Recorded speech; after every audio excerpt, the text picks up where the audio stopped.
सम्पूर्ण लघुकथा प्रेमी मुटुहरूमा म दुर्गा बनवासीको हार्दिक नमन अभिवादन। लघुकथा पाठशाला परिवारले लघुकथाको उन्नयनका लागि विविध किसिमका कार्यक्रमहरू गर्दै आइरहेको छ।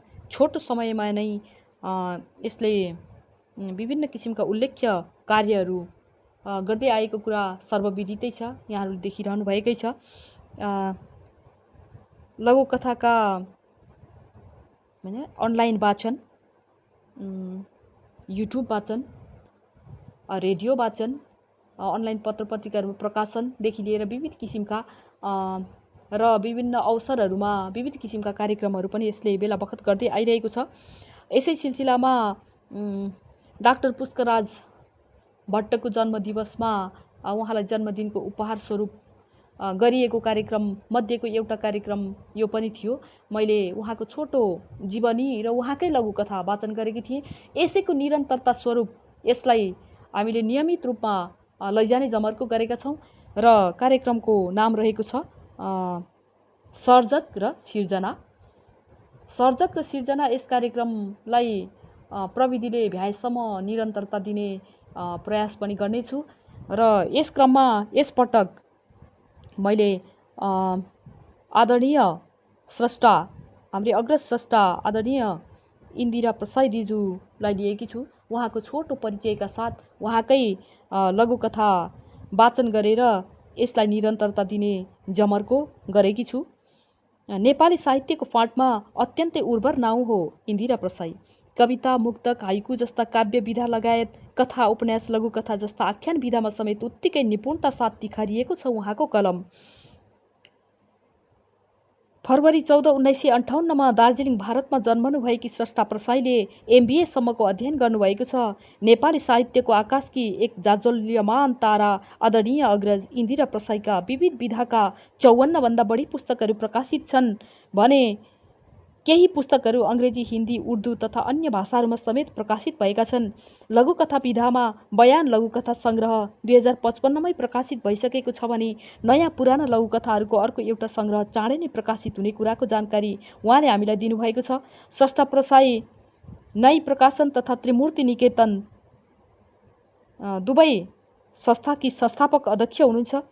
प्रस्तुत छ श्रद्धेय स्रष्टा इन्दिरा प्रसाईकै लघुकथा अहङ्कार र यो उहाँकै बयान लघुकथा सङ्ग्रहबाट लिएको कथा हो। अहङ्कार कथा सुरु हुन्छ। त्यस बेला आकाश र पृथ्वी साथै बस्थे। दुवैमा असीम प्रेम थियो।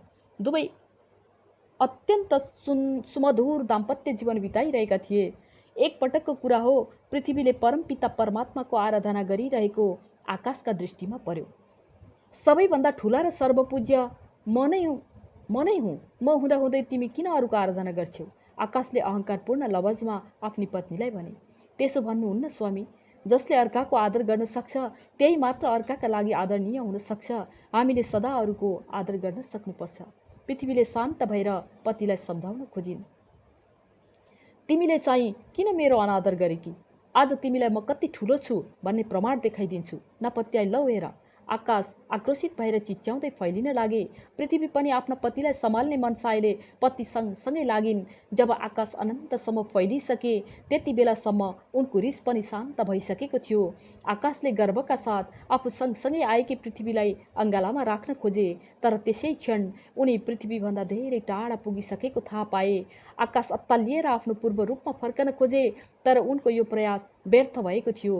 पृथ्वी पतिवियोगमा रोइरहिन्, जसले गर्दा समुद्र, नदी, नाला, झरना बने। उनको ममतामय अङ्गालामा यावत सृष्टि समाविष्ट भयो। पृथ्वीसँग उनका अहङ्कारी पति सिवाय कुनै कुराको कमी रहेन। तर आकाश त्यस बेलादेखि सदा एक्लै छन्। उनी आक्रोशले गर्जन्छन्, पीडाले छटपटिन्छन्, यताउति बादल भएर मडारिन्छन्, कहिले रुन्छन् र वर्षा भएर बर्सिन्छन्, कहिले पछुताएर शीत हुँदै खस्छन्। आहा, यहाँहरूलाई आदरणीय सर्जक इन्दिरा प्रसाई दिदीको यो कथा कस्तो लाग्यो? अहङ्कार शीर्षकको यो कथा यसलाई तल कमेन्ट बक्समा राखिदिनु होला।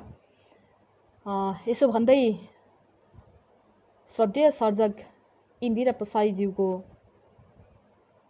तिखर कलमबाट अझै तिखर, अझै समय सापेक्ष, अझै सान्दर्भिक र अझै यस्तै विभिन्न विषयवस्तुहरूमा अनौठा कमै मान्छेहरूको नजर पुगेका विषयवस्तुहरूमा पनि उहाँले जुन लेख्नुहुन्छ, जुन यो विशेषता छ, यो विशेषता अझै कायम रहोस् र अझै आगामी दिनहरूमा उहाँको साहित्यिक यात्रा अझै चुलिँदै जाओस्, मौलाउँदै जाओस् र नेपाली साहित्यले अझै धेरैभन्दा धेरै उहाँबाट प्राप्त गर्न सकोस् र त्यो भनेको